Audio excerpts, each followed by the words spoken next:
Shalom Bapak Ibu yang dikasihi oleh Tuhan Yesus Kristus. Jumpa lagi dalam renungan Amazing Grace. Renungan kita pada saat ini tentang buah roh sukacita.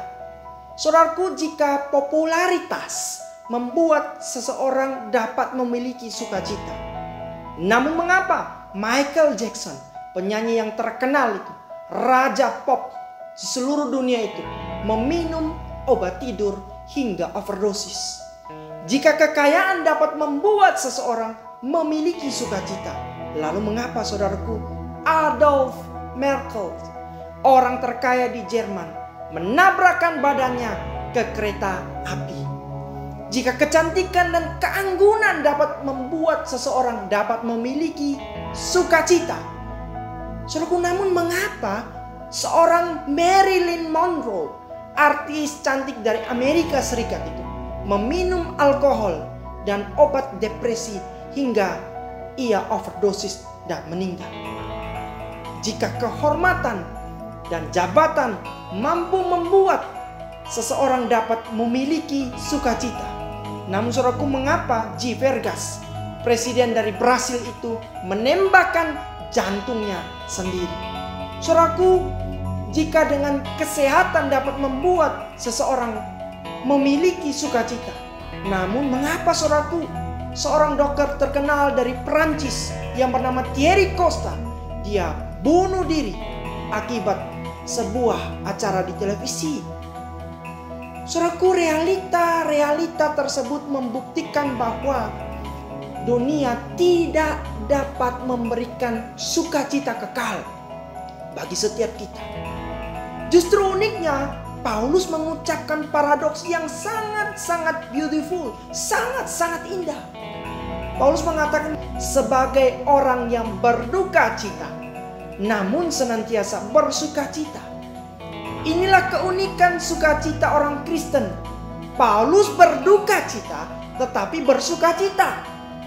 Bahkan saudaraku, di dalam suratnya kepada jemaat di Filipi, Paulus mengulang-ulang kata kara ini atau sukacita ini sebanyak 14 kali hingga 16 kali.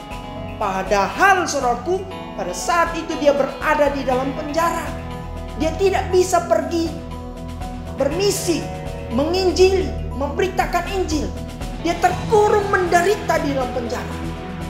Lalu saudaraku, apa kunci sukacita surgawi? Ternyata Paulus mengerti dengan baik konsep hidup adalah Kristus. Hidup adalah Kristus dan mati adalah keuntungan, atau memakai kata kerdos. Di dalam Filipi pasal yang pertama ayat 21 Paulus menulis demikian. Dan bahkan saudaraku, buah roh sukacita yang Paulus tulis di dalam konteks surat Galatia sangat-sangat signifikan dalam kerangka berpikir seorang Paulus, bahwa hidup adalah Kristus. Hidup di dalam Kristus adalah siap pikul salib. Artinya orang yang hidup mengikuti Kristus adalah orang yang siap berdarah, orang yang menangis, orang yang siap menderita. Justru orang tersebut dia mengerti baik-baik bahwa sukacita adalah sebuah hadiah dan bonus. Sehingga Paulus mengatakan mati adalah keuntungan. Karena ini merupakan sebuah konsekuensi dari sukacita di dalam Kristus. Saudaraku yang dikasihi oleh Tuhan Yesus Kristus, mari kita berpikir sejenak. Apa sih yang membuat Anda dan saya bersukacita? Popularitaskah? Kekayaan kita yang banyakkah? Kecantikan dan ketampanankah? Kehormatan kitakah? Jabatan kitakah? Bahkan kita mengandalkan kesehatan tubuh kita kah yang membuat kita sukacita? Tidak, saudaraku. Buah sukacita adalah Kristus itu sendiri. Karena sukacita dalam Kristus bukan berbicara tentang temporary, bukan berbicara tentang hal yang fana dan sementara. Justru sukacita di dalam Kristus adalah berbicara tentang kekekalan atau hal yang tidak pernah berhenti, terus menerus sampai selama-lama. Selamat bersukacita di dalam Kristus. Tuhan Yesus memberkati kita. Shalom Bapak Ibu.